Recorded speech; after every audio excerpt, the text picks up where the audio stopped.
embrace the mistakes and learn from them. Liz Chaderton, a renowned UK-based artist celebrated for her joyful and expressive watercolor paintings. Liz specializes in capturing the essence of animals and nature. Her work often leaves space for imagination. How would you describe your approach to painting? I always ask myself the question, why? By having thought what you want to say, that then impacts how you paint it. Paper is the important thing. You can paint a beautiful picture with really basic paints and a really basic brush on good paper, and you can have the most beautiful paints in the world. Did you draw as a child, or were you interested in art and other things? I was that child who was never happy unless there was a pencil in their hand. You started your watercolor, you said 20 years ago. Do you remember when you thought, oh, I'm really good at it? I fell in love with it straight away because I think there's something about just watching colour move through the water that I just find fascinating. You know, if you put just clean water on a piece of paper and you've got that rich, intense, gorgeous colour, and just drop it in and see it, it has a life. How do you teach somebody who's interested? I really encourage people to draw what they see and not what they know. It's all about encouraging that sort of hand-eye coordination. Anyone can draw, but you need to be motivated. As long as you enjoy the process, you've learned something. Next time it will go better.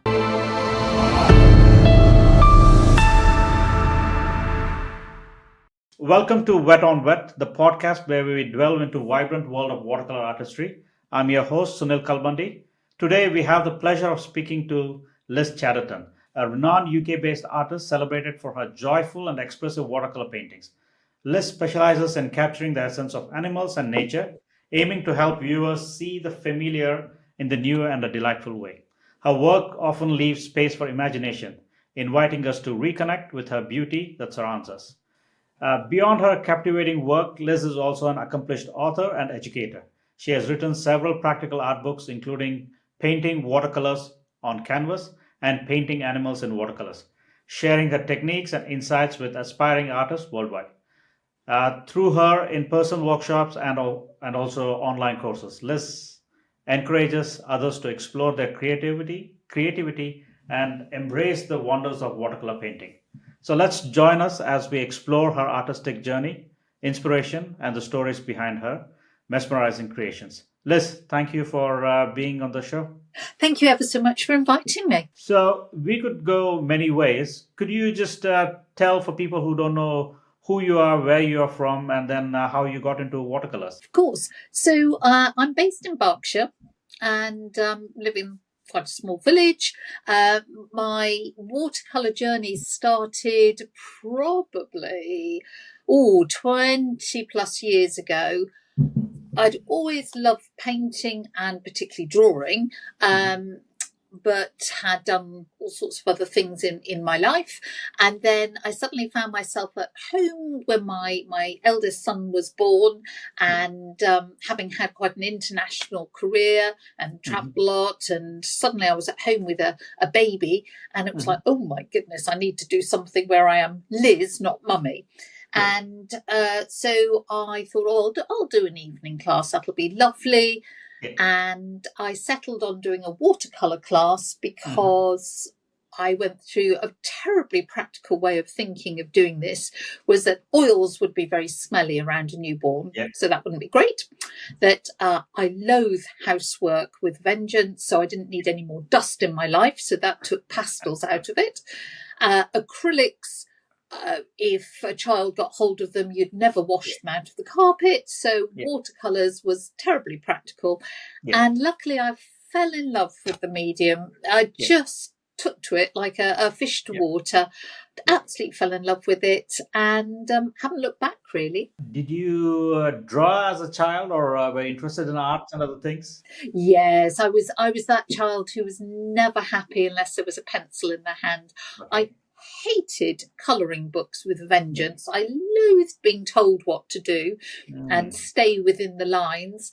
So, but I always drew, and of course, being, I suppose, a child growing up in the late 60s, early 70s, there wasn't much television. So the best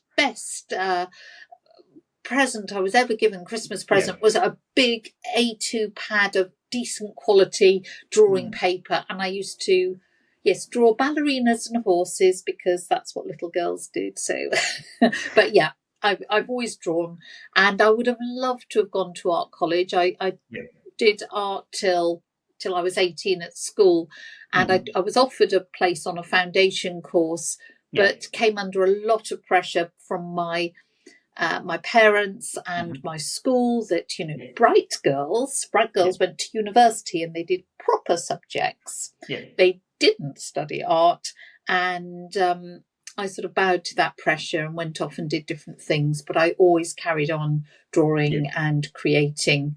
So it was only in later life that I could sort of come back to my love of painting, and felt inordinately lucky that, having started painting, gradually I started to sell a few, and gradually people asked me to teach. And after all, decades, everything went in a big circle, and I ended up as the artist that I wanted to be when I was 18. So very, very fortunate. Very, very fortunate. So what did you do for a living, Liz? I studied psychology, which was my degree, and then I actually went into industrial relations and HR, which I didn't really enjoy. So ended up in communications and public relations. So I worked for all sorts of companies, from a brewery to a distribution company to the automotive industry.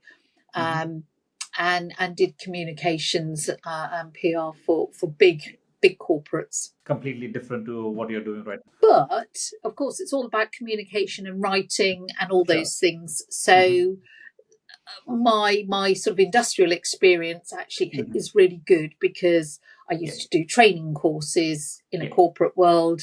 Well, then you have the experience to be hopefully able to train and teach in an art world. Or I wrote a lot, whether it be brochures and press releases and newsletters for corporates, but then I could use that writing for my magazine work now and things like that. So everything is linked. No, but it's a very transferable skills, especially when you're trying to communicate.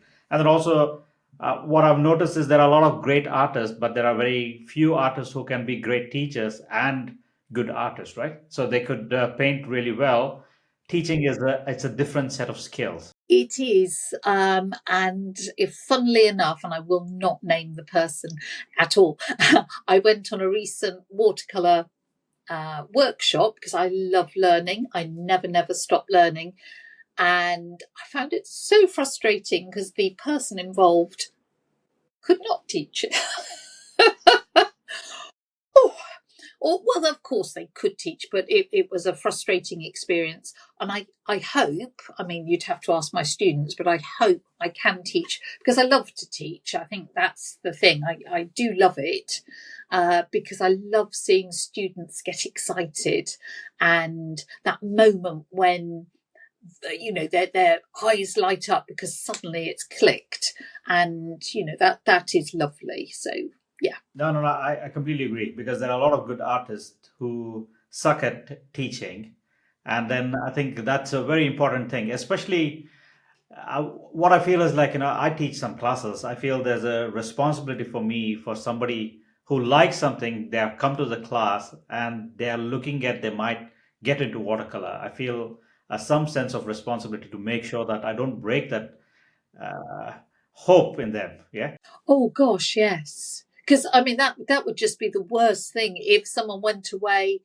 So I've had students come on classes and they were told as a child at school, well, you can't paint, but they've wanted to, and they've waited, 30, 40 years.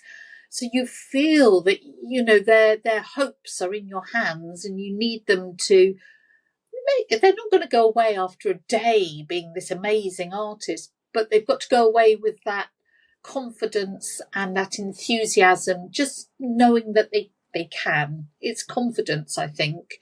So yes, I do feel that as a big responsibility. So while we're talking about classes, you are known for a lot of animals and landscapes, but animals and other things needs a certain degree of drawing skills, right? So, so do you split your class with a lot of drawing techniques, or how do you teach somebody who's interested, who wants to maybe either draw their own pet or maybe a sheep or a cow? Is there any advise or somebody you can start with those kind of things? Definitely. So I don't do specific drawing classes, but that absolutely is part of all painting is an understanding. So I really encourage people to draw what they see and not what they know, because of course we've got decades of experience and our brain says, oh, I know exactly. I mean, particularly with, say, a human face, I know what a face looks like. It's got 2 eyes, a nose, a mouth, and a couple of ears, and there we go. And rather than looking, people draw what their brain tells them is there. So it's always getting people to challenge their eyes. I usually say, look, you've got this really naughty, bossy brain that wants to overrule your eyes, and you have to learn to trust your eyes. So we might look at looking for shapes within things, looking at proportions, looking at how things line up horizontally or vertically. The classic book that we all love is the Betty Edwards drawing on the right side of the brain. Sure. And that wonderful exercise where you turn your reference photo upside down and you draw your image from an upside down reference photo, and then when you turn it the right way up, people usually gasp because they're just amazed what they've achieved.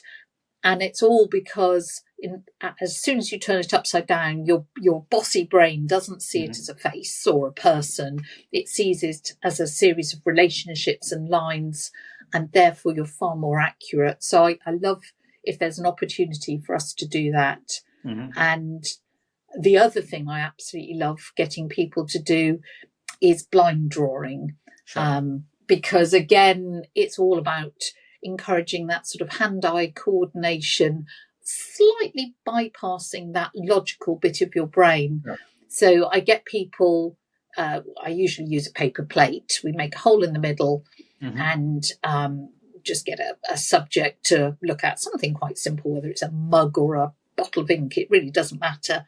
And we draw it. The paper plate stops you cheating, basically. You cannot see what you're drawing. And then we have the hilarity of when you see what you've done and it's all slightly disconnected. But that's a really good exercise, again, just to train, because drawing is a muscle, needs to be practiced, needs to be exercised. And just as you wouldn't go onto a tennis court and expect to be able to serve an ace first time you're on a tennis court, I'd say to people again, if you haven't drawn for 30 years, 40 years, just be gentle with yourself. But these are exercises that will start to build up, and the more you do it, it will come. Anyone can learn to draw. Absolutely anyone. You believe anybody can draw? You anyone. Don't, anyone. Okay. I'm not sure anyone can paint. Okay. I don't know so much, but drawing, anyone can draw. Sure. But you need to be motivated. Yes. As always, most of us can do anything if we want to. So you do need to want to do it and be prepared to put in the practice.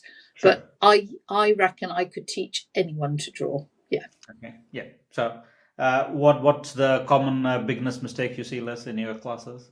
Well, it is that not trusting your eyes. Sure. So, for example, when we're drawing portraits, we always make up the eyes too big, because we as human beings are totally hardwired to look at eyes.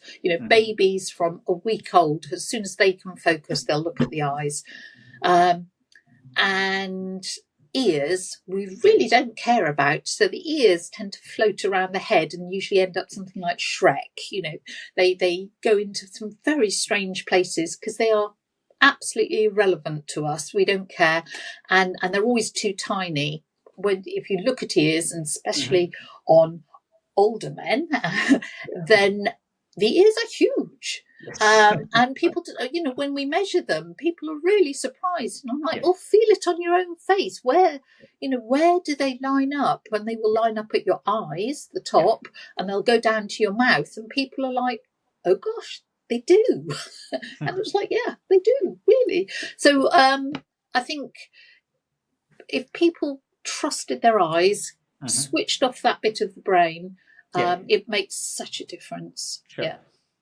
So, that's absolutely, I completely agree. I think it's just trying to trust, and then also that patience, right? Knowing that, especially drawing and painting, it's a steep learning curve. You got to spend time and then be okay with yourself that it's going to look not so good, or it's going to look completely different than what it's in your head, at least for a few period of time till you get used to it. Yeah. So that is. But always, I mean, I have days when I do think, oh, I've forgotten how to paint, and then when you just look at something and think, oh, a demented 4-year-old could do better than this, but it doesn't matter because in the end, it's only a piece of paper. And again, I try and help people relax that this is not life and death. As long as you enjoy the process, it's a piece of paper. If it goes wrong, the piece of paper has another side to it. Turn it over, start again. If it goes wrong, you've learnt something. Next time it will go better. But also, if everything always goes right, you're not learning. You're not pushing yourself. And so I try and encourage people to embrace the mistakes and learn from them. So take a far more relaxed attitude. And I love to experiment. I'm not a traditional watercolorist because I just love to see what it can do. And I hope I can encourage that spirit of experimentation. It's the best question we should be asking ourselves. What happens if? And people will say to me, oh, can I do so and so? And it's like, no idea. Have a go. You will discover something new, or even if I do know what the answer is, I will be saying, well, you try it out because you will find this out for yourself. And in the process, you may discover something wonderful. And even if it doesn't work, you will have discovered something. So, asking yourself the question, what happens if, is vital. I completely agree. And also, one of the things I tend to start with a lot of students is they will have more than a few papers saying that when you first time you start, probably it's not going to go correct. Don't worry about it. There's more paper. Ease yourself. You know that they're going to make a mistake, and then you got plenty of papers for you to try. There's plenty of pigments. Don't worry about it. And then also the best part about watercolor is it's such a quick medium. So you can quickly start, and then it's not like an oil or acrylic where it's going to take time to set up another thing. So it's just, Yes, I certainly do it for myself, and I encourage students to do it, is always to have a stack of paper, because I think, if you've only got one piece of paper, this is why I would say never stretch your watercolour paper, because you've got one piece stretched. And of course, if you make a mistake with the first brush, you're stuck. So have a stack of paper. If it goes wrong, well, never mind. Just do it again. It's fine. So that's another thing that I say is, our paper is vital. That's so important in watercolour. But it doesn't have to be the most expensive in the world. It doesn't have to be made by, I don't know, Buddhist monks in the foothill of the Himalayas. It's fine. Use something that's good quality, but it doesn't have to be expensive, because then you're not uptight, you're not scared of using it, because there's nothing sadder for me when people say, oh, I've got this gorgeous paper or I've got these gorgeous paints and I'll use them when I'm good. Yeah, it You is. know, It is. when I get better, and you know, no, use them now. It is. Enjoy them now. It's very interesting you say that. That is applicable for a lot of different things, right? I got the best set of china. I'm going to use it only when Yeah. somebody special comes in. I got this best set of something which I'm going to wear. Yes. It's very strange how we store something for yeah for the For a day future or that may never come. never come. Yeah, And I, so I'm a member of a local artists guild, and very sadly, sometimes when one of our older member dies, the family say, "Oh, I've got all their materials from yeah, their studio, and you know, do you want them?" And we usually sell them for charity or for the funds or whatever. And sometimes they are brand new, yeah, and that breaks. I mean, obviously, I am sad because that person yeah. isn't with us, but Of it course, of course. breaks my heart that they've got this beautiful stuff that they Yeah, never touched and they never had that pleasure from. yeah, So I am hoping that when I shuffle off this mortal coil, which I yeah, obviously hope is many years from now, who yeah, knows, that every tube of paint in yeah, my studio will be squeezed yeah, and everything will be a bit, you know, there'll be a lid off here and everything will be a bit yeah, dried up because I've used it, yeah, and every book will have got something in it and there will yeah, be paint splattered on everything because it's been loved yeah, and embraced and used. So yes, we're all, particularly with sketchbooks or yeah, watercolor books, people are like, oh, it's perfect and it's yeah, yeah, wonderful and I'm going to ruin it, and you're like, no, use it. yeah. It's there to be used. So yes. Yeah, I think it's something to do with human psychology. I think so. I don't know what's so afraid or what precious about. Yeah, it is. I think you're right, and we're brought up. I mean, I was brought up that you had clothes for best, and you say Yeah, best china. You know, yeah, people had sets of wedding china that would only be yeah, used on sort of Christmas Day, or as you say, when someone came round for tea. So I am a great believer in yeah, wearing your favourite. In my case, my favourite dress, yeah. just because it's Monday.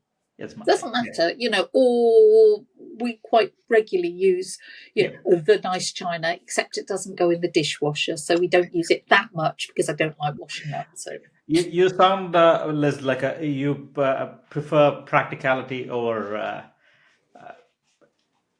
or any other.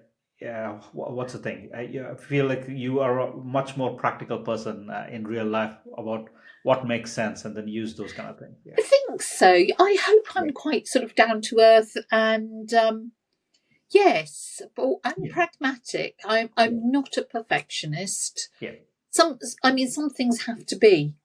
yeah, A few things have to be perfect, but very yeah, few things in life have to be.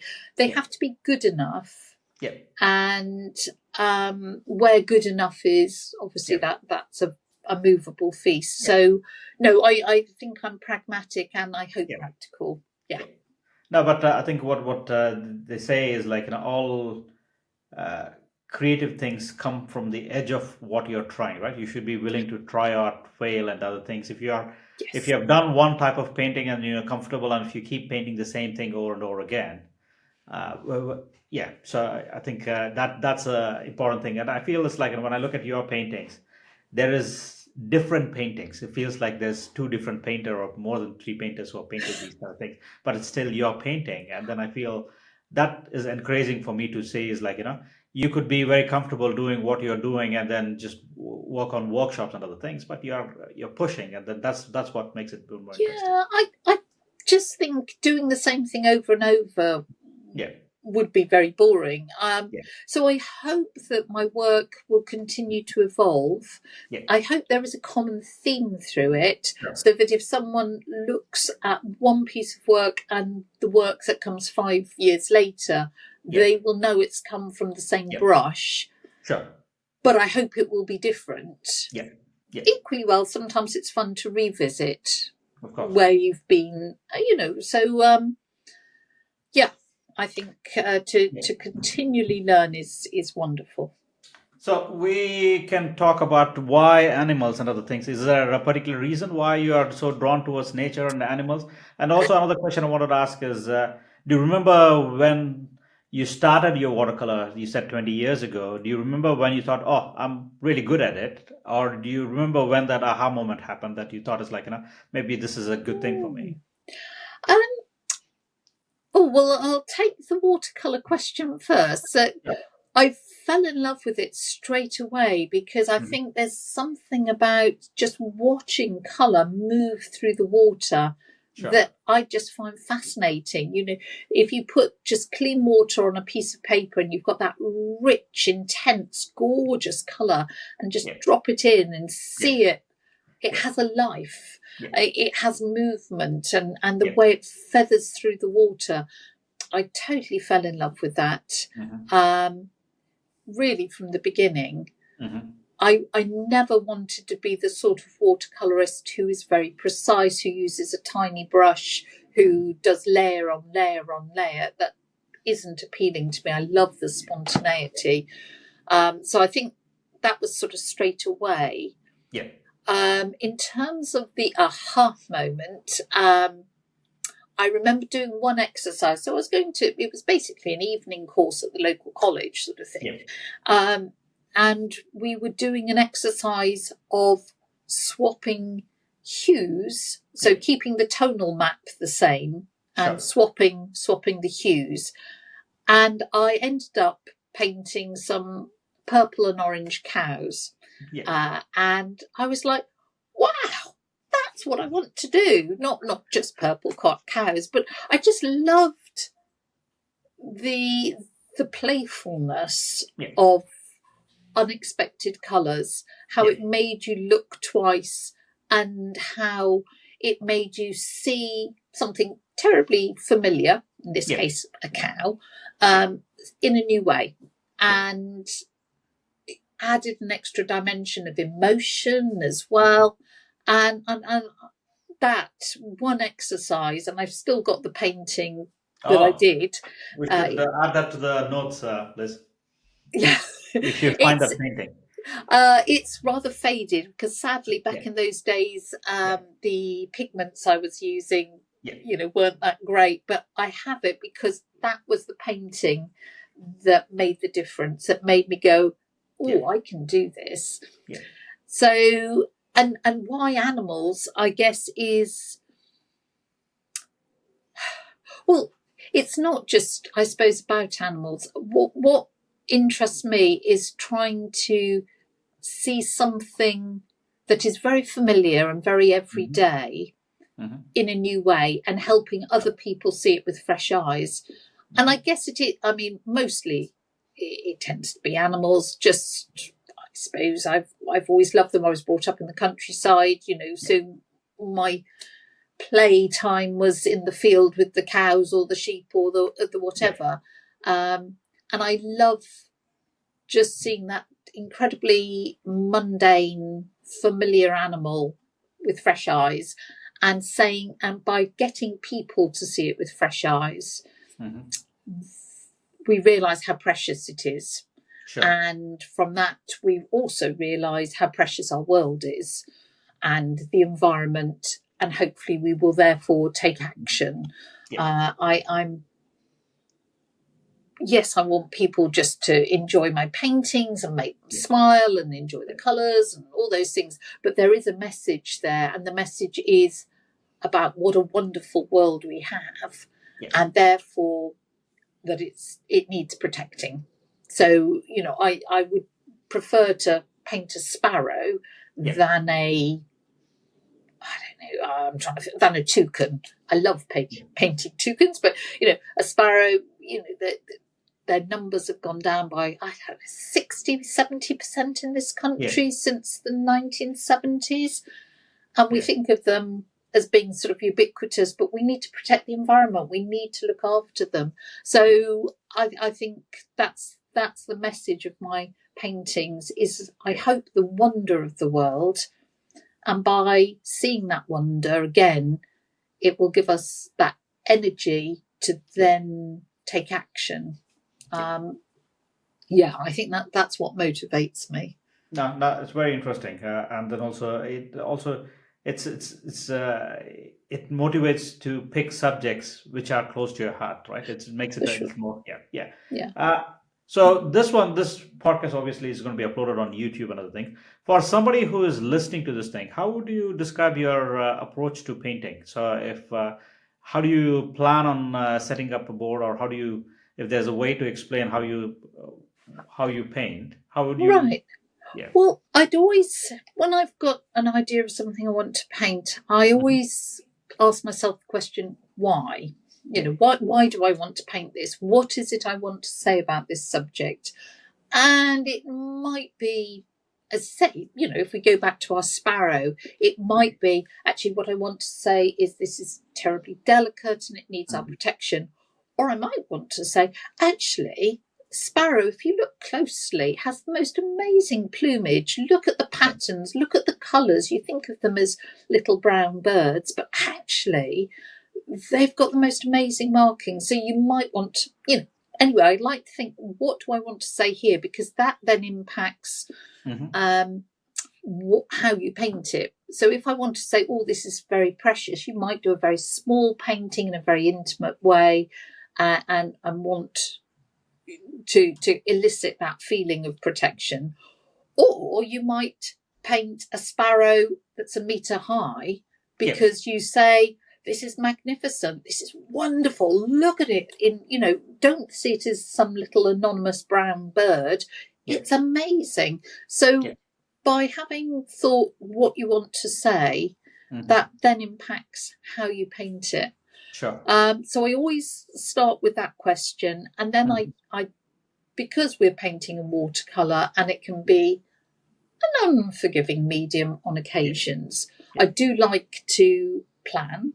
I do, a few thumbnails so I know where I'm going. I've got a little route map, and that doesn't mean I can't be spontaneous. So if something good happens, I can wander off down that route. And I love it when paintings talk to you. They have a mind of their own sometimes, and they lead you in a different direction. That's fine. But at least if you've got a rough idea where you're going, it gets you going. So then, I would think about composition, format, lights and darks. I'd always plan my colours. I'm very keen, not on a limited palette overall. If you could see my paint boxes, I must have 300 colours, but every painting is limited in that I might only use 5 or 6 colours in a painting and then mix from those. So I'd always just sort of check out colours, make sure they are conveying the emotion that I want. And then jump on in. Hopefully being as fearless as possible, because, as I say, what's the worst that can happen? So do you tend to do a value sketch before, or is just sketch? Yeah, I mean, it's not quite as formal as a value sketch. I mean, my thumbnails tend to identify values. I always look to make sure that there's somewhere with some good gutsy darks, and of course that we've got the lights, and to make sure that I save those and that sort of sparkle that comes with them.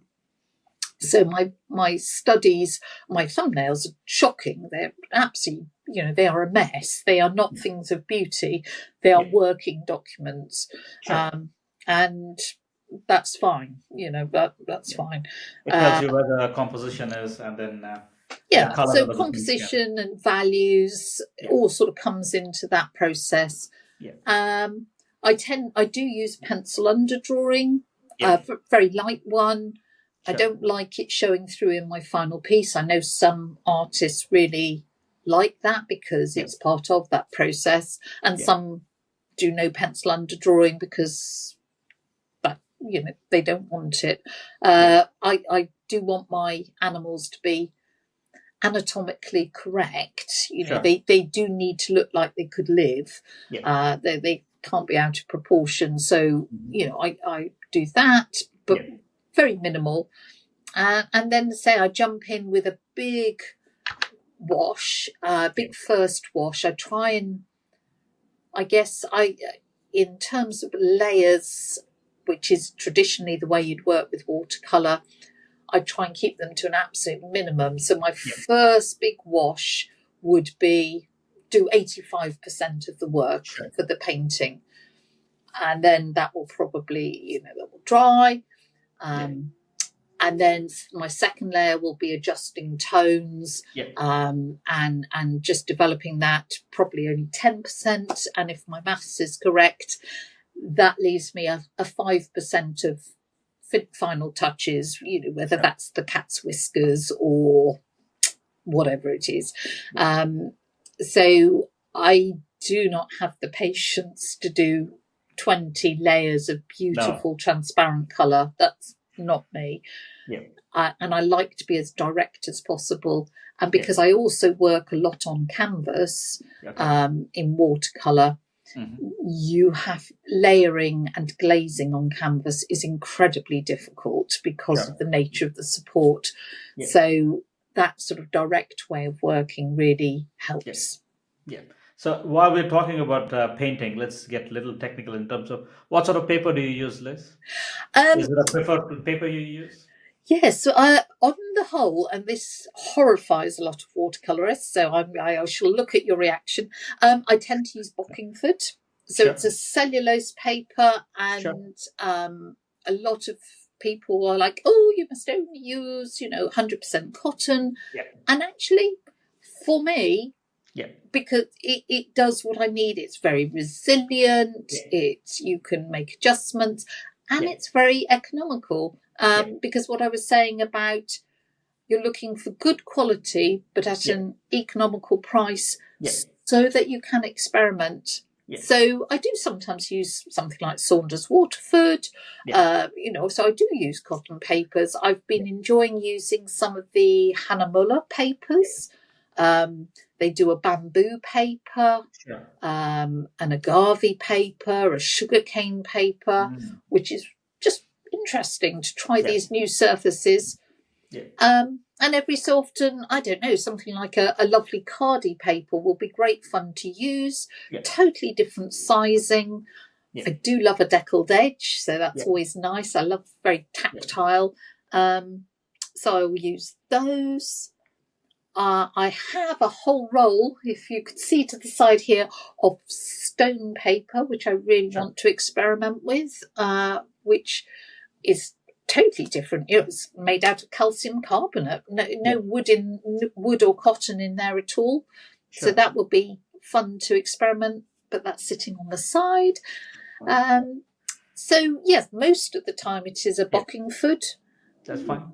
But that's absolutely fine. I mean, I say stick a paper where you worked and then you know what the expected outcome is, and then you stick with it.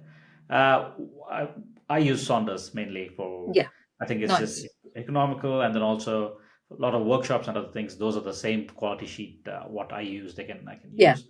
What about brushes, Liz? So, do you have a preference on flat brush, round brush? What's your go-to brush? So I tend to use round brushes.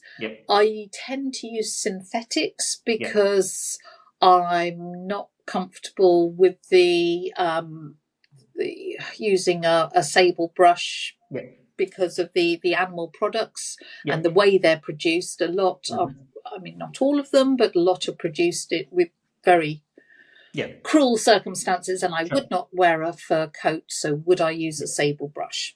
I'm not making a judgment. No judgment. But I'm just saying, I decisions. think it's interesting when you say, right? I'm a mechanical engineer. For me, why I like a natural hair against a synthetic is just because natural hair, when you look at the microscopic level, there's a lot more surface area, so that holds more water.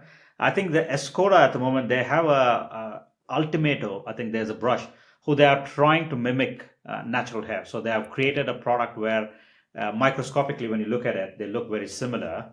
Again, Escoda brushes, they're not like the cheapest brush, but they're getting very close to. They have most of these big companies now have a vegan version of their brushes at the Yes. moment. So Yeah. it's a good time to be a watercolor artist. There's a lot of different choices right now. I would agree entirely. I think synthetics have just come on in leaps and bounds over the last 20 years. And there was certainly a time when you would only be using a natural hairbrush. I like the performance. If you pick up a beautiful Kolinsky sable brush, you know what you're using. It is gorgeous. But I would prefer that my brush does not perform as well and I feel comfortable with what I am using. So that's fine. For me, I reckon I could paint. I can paint a decent picture with any brush. I reckon. Paper is the important thing. I mean, the paper, and again, I would say to students, if you're on a limited budget, spend it on the paper. The brush and the paints, of course, a nice brush does feel beautiful. But you can paint a beautiful picture with really basic paints and a really basic brush on good paper. And you can have the most beautiful paints in the world and the most perfect brush in the world.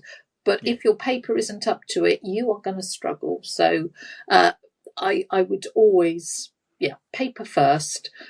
So brushes, I'm tough on my brushes. Again, because I paint on a canvas surface, that is a really abrasive surface, and you wouldn't use a soft natural hair on there at all. It would just chew through your sable brushes. It would be a waste of money to use it on there. So I use a synthetic. And I tend to like a round, but every so often I just challenge myself to use a flat.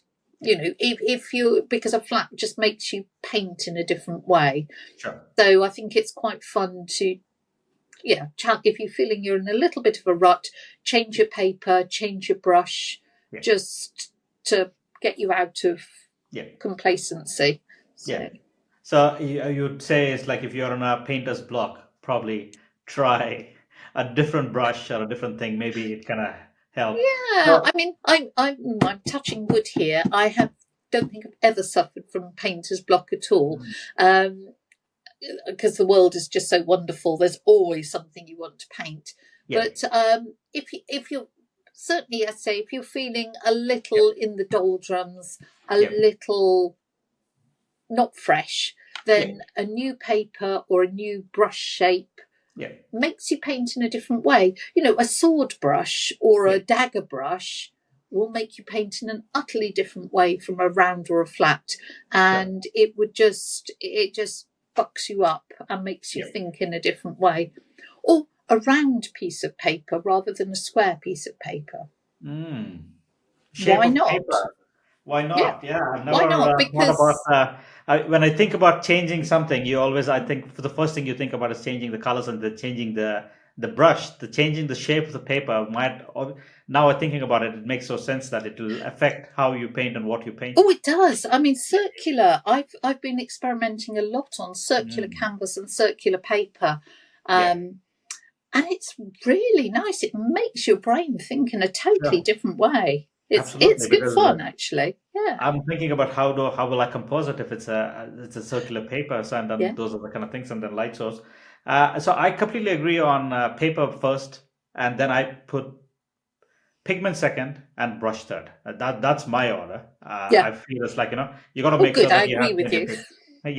So I would say that, but I just want to explore a little more when you said that you don't have a painter's block. How is that you don't have a painter's block? Well, is that most of the people who are saying who has painter's block, are they not honest to themselves, or why is that you feel that you don't have a painter's block? Or let me ask another question: how do people get out of a painter's block if they have one? So I mean, I would never say that people weren't being honest when they, I think usually there is something else going on in life that does block, and maybe I've just been very fortunate not to have anything well, no, I have had nasty things happen. So Yeah. I just love painting so much. For me, it is a refuge as well as an expression of joy, as well as so I can't imagine not painting. I just can't imagine it, or not being able to paint. And I think because I've said that I'm not a perfectionist, if I don't know what to do, maybe I'll just go out and sketch. And I love urban sketching. I love just going out and sketching the most boring house or a block of offices. It really doesn't matter to me. It's the process of sketching and the process of painting that I absolutely love. So if someone is feeling very blocked, you need to rediscover that joy, I think. And how would you do that? Potentially a new subject, a new setting, potentially a new process that is very low pressure. Things like mixed media or maybe the whole process of journaling can be really good because it's absolutely for you. It's a no pressure environment in which you can explore all sorts and anything goes. So those sorts of things would be where I'd be pointing people to. It depends why they're suffering the block. And trying to get to the bottom of that, whether it's something personal or what. And then finding a way around that. But I say touch wood, I haven't experienced that myself. No, I feel also it's like, when I'm talking to you, I am always motivated to paint. I'm never not motivated to paint. When I'm painting, I'm thinking about what's the next painting I'm going to paint. When I'm sleeping, I'm thinking about what the painting I'm going to do next day, right? That's the way I try to think about it. And then I'm always analyzing my own painting. I don't know whether you do with your painting, Liz, but I'm looking at my painting and then I'm very critical about my own painting, saying that, okay, this could be improved the next time, but the next time I'm going to do it. I'm super, super critical about my own painting. And I try not to be critical. I always try to critique, and I would again always encourage students, rather than you get to the end of the painting and either you go, oh yeah, that's good, or oh, it's horrible, I hate it. And I always try and get people to stop at that point and go, okay, what do you like? What happened? What went well? So we can do more of that. What do you hate? What didn't go well? So we can do less of that. If you were doing this again, what would you do differently? So that really consciously learn, because if you just do something and chuck it away, or indeed do something and think, oh, that was easy, and stick it in a frame, you haven't learned the why. So it's critiquing. I say I try not to be too critical, because again, if you're too hard on yourself, that can take the joy out of it.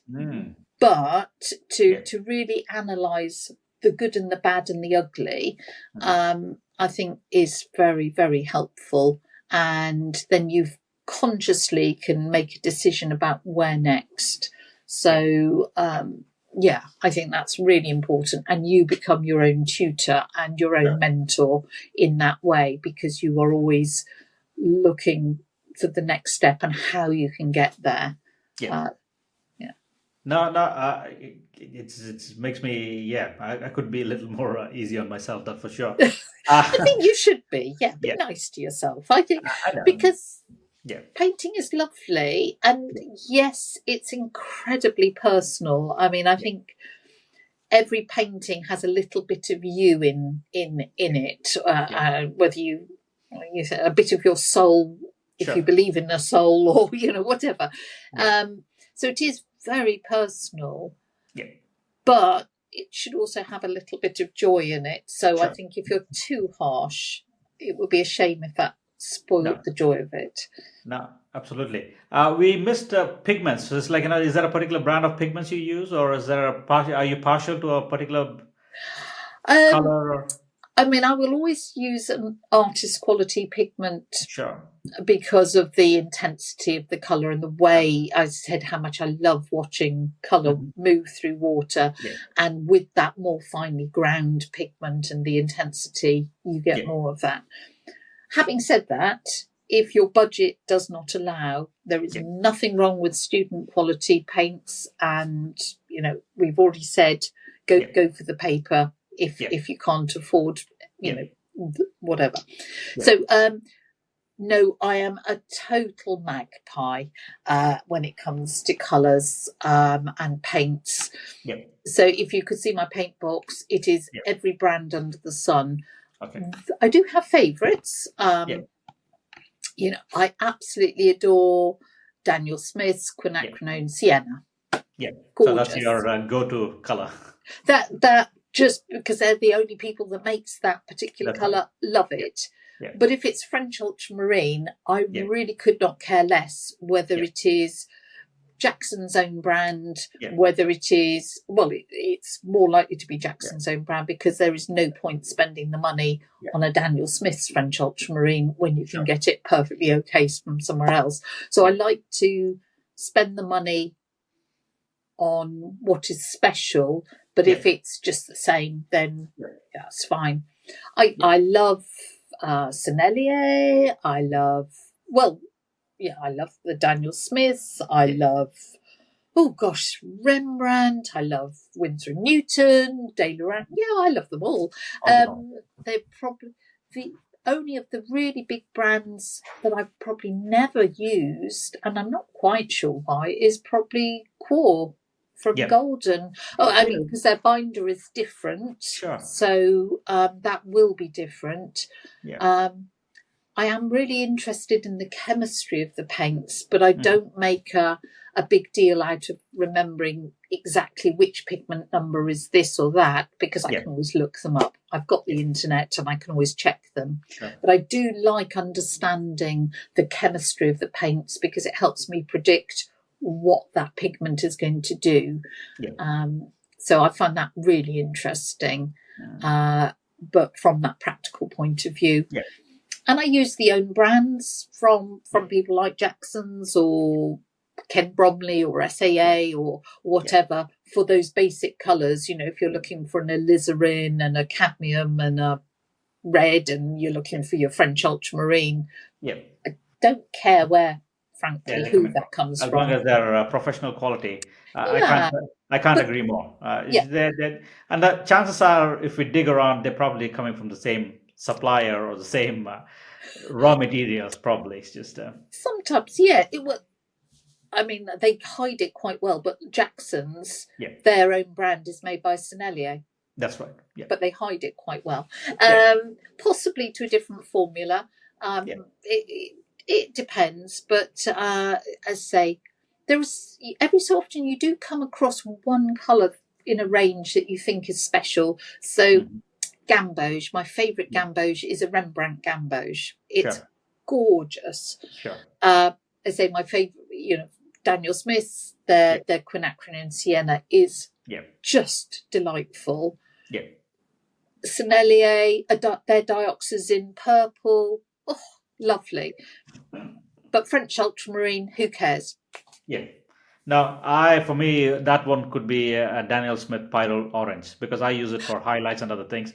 I tend to do a lot of cityscapes. I like them, especially for the back of the car or traffic lights and other things. So that's my go-to color for. I quite like Cassart's Pyrrole Orange. Cassart, yeah, they've got a really lovely Pyrrole Orange that's got the beautiful undertone of pink in it. It's really nice. Tried it, yeah. So I just have some colors and then I just stick with it. And then I buy Jackson Arts for most common pigments, which I use, yellow ochres and grays and other things. And we talked about brush and other things. So we could, I'm just being conscious about your time, Liz. Do we have a few more minutes or is it okay? Sure. I could talk about watercolour all day. No, because I don't want to just, palette wise, is there do you have a studio palette or do you have a plein air palette? No. So, the way I work, because I said I always plan my colour for a painting, I tend to just use a daisy wheel ceramic palette and Sure. squeeze out the colours for that Mm. painting, which Yeah. means that I've got sort of 20 palettes off to the right here that have all got paint in. So I like using fresh colour. I use tube colours because I am an impatient painter. I want lots of rich, yummy, creamy colour fresh out of the tube. Yeah. I mean, as a basic palette, if I was going and painting outside, yes, then I will have one that's got a warm and a cool primary and a few earth colours and a couple of convenience, and I'll just use those. And again, not very fussy. I have got I've got too much paint. Too much, Oh, You collect I'm the very, water very on it. lucky. I've got so Yeah. much. And I've got lots of different palettes, and I might have a favourite one at the moment, or I'm dashing out and I'll just grab whichever comes first and use that. Yeah. I am conscious, I plan it a bit more. If, say, I'm travelling, I am a little more careful about thinking where I'm going to. So if it's in this country, you need everything a little bit more dull and subdued. And if it's somewhere, last year we went to Costa Rica, which was wonderful. So I made sure that the paints I took with me were vibrant. They could capture the light and the atmosphere, and so I took a different palette with me, whereas earlier this year we spent a week in Somerset and it rained constantly, but I had made sure that I'd got a lot of very dull colours with me, so I knew that was going to happen. Yeah, absolutely. No. But when you look at a lot of British artists, there's a lot of colors, dull colors, but it's just it is what it is, right? So you're trying It's the reality of it is the reality. our somewhat unexciting weather system. But it's funny. 3 years ago, I walked the Ridgeway, so long distance walk. I went with my sister, and so 95 miles in a week. I was very proud of myself. That's a long way. A long way. And I sketched as I went, which was a brilliant excuse to sit down and have a rest. So my sister is a very experienced long-distance walker. This was the first long-distance walk I'd done, and the last, but there you go. So, and I took the wrong colours because I took, I don't know if you know them, the Viva colour sheets. Yeah. Do you know them? So they're dye-based colour sheets, so very portable because... we had a rucksack, we were, carrying all our stuff with us. So very portable, but utterly the wrong colours for the British countryside. Far too vibrant. You had to fight to subdue them. And that's fine. It didn't matter. I was just doing it in a journal. This wasn't anything that was going to be displayed in, the National Gallery. It was just for me. But it just made me realise that I had taken, because I'd gone for practicality, I'd taken totally the wrong palette. Yeah. And actually we travelled to Australia earlier in the year and I'd taken the wrong paper. I had taken a better palette, but the paper I'd taken in my sketchbook, it was actually a sketchbook, just sucked the life out of the colours. I mean, it was beautiful to work on. It felt nice, but it dulled everything down. And of course, in that totally different sunshine, in that light, you wanted something that could capture a rainbow lorikeet or I don't know, that turquoise sea. And it just subdued everything. So I have thought a lot more carefully about my selection when I'm travelling. But that's the beauty about experience. You've tried it, and then the next time you're a little more careful. And then it takes a few experiences like that to at least adjust and then tweak. Yeah. So can we? I know. Thank you so much. These are so many wonderful tips. I got to adapt a few of them myself. Let's talk something about social media and marketing yourself, right? So what's your take on what's the best way for an artist to be themselves these days? Are you actively looking for galleries? Are you happy with just workshops? How do you think about marketing or putting yourself? Um, I think, yeah, I mean, it partly depends where you are yeah. career-wise, Mhm. what your aspirations are.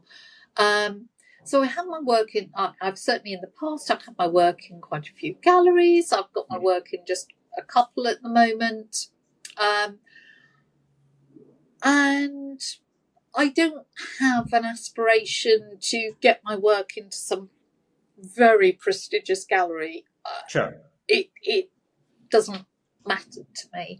Yeah. Um, I don't feel the need for that recognition. Um, so I really enjoy things like art trails. Sure. I'm lucky where I live, we've got some really strong established art trails. Hmm. Last year, I did open studios for the Yeah. first time. I'd never opened my studio, and I really enjoyed the more in-depth conversations that you had with people, and they could see how your work was developing and where it had come from and understand more of that.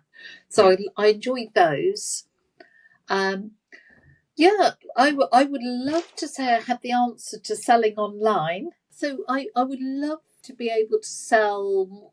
Well, I enjoy selling my work because there is nothing more motivating than someone wants to live with something Sure. that you have painted, that it brings them joy, it Yeah. makes them think. It's, if someone comes in and goes, wow, I want that, that is lovely. Yeah. So if I had the answer, Yeah. I'd be Right. a rich woman, but Yeah. I'm not. So I am looking to try and sell online more because, of Sure. course, when one is selling directly, you're not Hmm. paying that 50% to a Of course. Yeah. gallery, which is slightly painful. Yeah. I know that I'm not decrying what galleries do because they have Yeah. overheads, they are a business, all those things, but it is quite painful. So I think it is what's important is people work out why they paint. What is it? Yeah. Some people just paint because they want to paint or because they Mhm. want to paint pretty things. I do want my art to make a difference. Sure. I do want my art to make a difference to individual people, but Hmm. also there is a message about, I say, joy and energy and the wonder of the world and protecting our world, about taking action. Yeah. So I would like to get that message out further. So Yeah. yeah, I do use social media Yeah. for my art. I also think that the world would be a lot happier place Hmm. if we all painted more instead of putting tariffs on the world, for example. Anyway, don't know who I'm talking about there. Yeah. So I think that's why I do sort of YouTube and teaching, Okay. because I fundamentally see myself Yeah. as a painter who Yeah. likes to teach rather than a teacher who likes to Who wants to paint. paint? Okay. Um, There's a differentiation. Yeah, for sure. Yeah. well, they're different. Some artists have to teach Yeah. because they have bills to pay. Yeah. I do choose to teach because I enjoy it, but I also try and control that so Yeah. it doesn't overwhelm everything. Um, so yeah, it's in some ways we're in such a brilliant situation with social media that we can connect to artists around the world, and I run a couple of different Facebook groups Yeah. with brilliant artists from Yeah. Australia, Iceland, Israel, South Africa, Mexico. Wow, that's just amazing. Or on YouTube, I can sit in my shed where I am here at the bottom of the garden, and I Yeah. can talk to people Yeah. anywhere. Yeah. That is just amazing. Yeah. So I have sort of tried to embrace that. Have I Mhm. got the answer? No, because Yeah. otherwise I'd have a million YouTube followers. No, but I agree.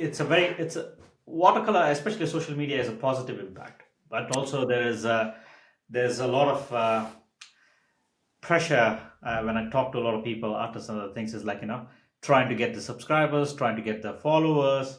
Mm. Uh, I think it's just because I don't have that kind of pressure because I still have a 9 to 5 job. Yeah. So I don't have the pressure to earn through my paintings and other things. But it's interesting to hear because it's like one of the things I'm trying to get out of this podcast is some tips around people uh, around these kind of things, right? People struggle with pricing, people struggle with marketing. Those are the kind of things. Yeah. Uh, yeah, those are I was those are going to say, I think you need to enjoy it yeah, because people, oh, you must be on social media. You've got to make reels for yeah, Instagram. That's the thing, or whatever.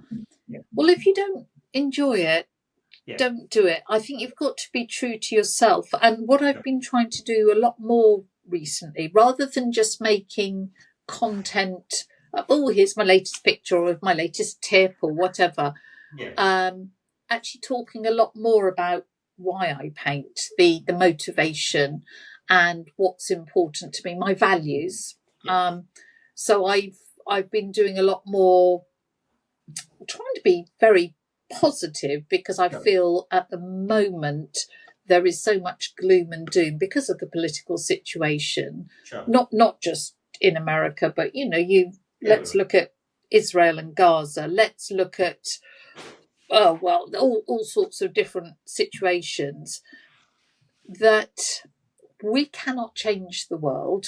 yeah, Me sitting in my shed at the bottom of the garden, I cannot change the world, but I can change my little bit of it. I yeah, can have an impact where I am.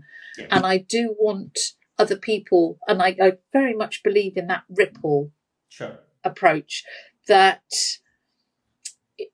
if we all, I don't know, if we all bought one thing less this year, yeah, that's 7 billion things less being bought, sure, or if we all walked 1 mile further and yeah, used our car one time less, yeah, that's a phenomenal amount. yeah, So little things can make a difference.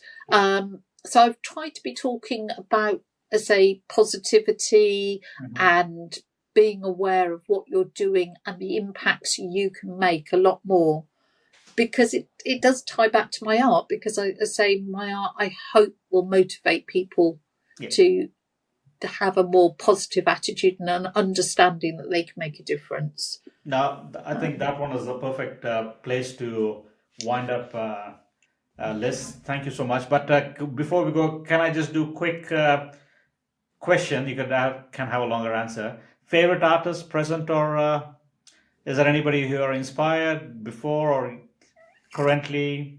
There are many artists that you admire, or you see their work and you think, oh, Yeah, that's incredible. yeah, Um, Past and present. yeah, I wouldn't say, oh, I base my work on, da da da da, or yeah, you might look at Turner's landscapes and think, sure, wow, yeah, amazing. But you might look at, oh God, Michelangelo, and think, wow. So yeah. yeah, I wouldn't ever come up with even a top list. Yeah. Now, No, it is what it is, right? But sorry. is there, how do people find you, Liz? What's the best way for people for you find you? So website would be www.lizchaderton.co.uk. So that's a good hub, because then there would be links to, Yeah. if you're looking for practical support, then I Hmm. do a weekly YouTube film, which is usually a tip, or it might be a new product, or Yeah. all that sort of stuff. But Hmm. if you're looking for one-to-one or workshops, Yeah. link to that. If you want Yeah. to follow me on social media, I Yeah. am active on Facebook and Instagram. Yeah. If you want to join a Facebook group Yeah. as a very supportive place of artists around the world. Then I run a Facebook group that's a really chilled, supportive place. Try and keep those horrible scammers out of there, so that it is a positive place. So what's your Facebook group called, Liz? It's called Watercolour Studio with Liz Chaderton. All right, that's very straightforward to remember. Yeah, that's a straightforward to remember. Yeah, and I also run a watercolour on canvas Facebook group, which has got about 10,000 artists in, which is lovely. That's lovely. Because, and we're all trying it on this lovely new surface. Well, it's not new, is it? But the combination of watercolour and canvas, and and again, there's people from Australia and America and Latin America, and great place to meet other artists. So no, I will make sure. What's this group called for the one with the canvas? It's called Watercolour on Canvas. I like to be straightforward. Straightforward, no, absolutely. Is there any other workshop or incoming events you want to let people know at this stage? So I do run a series of in-person workshops. Those are in Berkshire. So again, those would all be on the website. And I also have pre-recorded online workshops for those people who cannot come to Berkshire. So I have resolved that this year I will do more of those, because I haven't been focusing there. So I've just launched, for example, a little online workshop all about painting cats in watercolour, and things like that. So on there are line and wash and all sorts of things on there if people want more in-depth teaching. No, I will make sure that all the things what you mentioned is in the show notes so that people can click directly to do that one. I really appreciate that. I really appreciate, Liz, for you making some time. So is there any other last parting words before we close the show? Only to enjoy it, to embrace everything that's possible, to be willing to experiment, and I think watercolour is the most wonderful media, and I hope other people agree with me. That wraps up the episode of Wet on Wet. A huge thank you to Liz Chaderton for joining us and generously sharing her insights, techniques, and passion for watercolour. It's been inspiring to hear how she brings emotion and energy to her work, and I hope it sparked something creative in you too. If you enjoyed this conversation, don't forget to subscribe to Wet on Wet on your favorite podcast platform, and if you're watching, give us a like and leave a comment. There's plenty more watercolor magic to come, so stay tuned, and thank you for listening. Liz, again, thank you so much for being on the show. Thank you ever so much for having me here.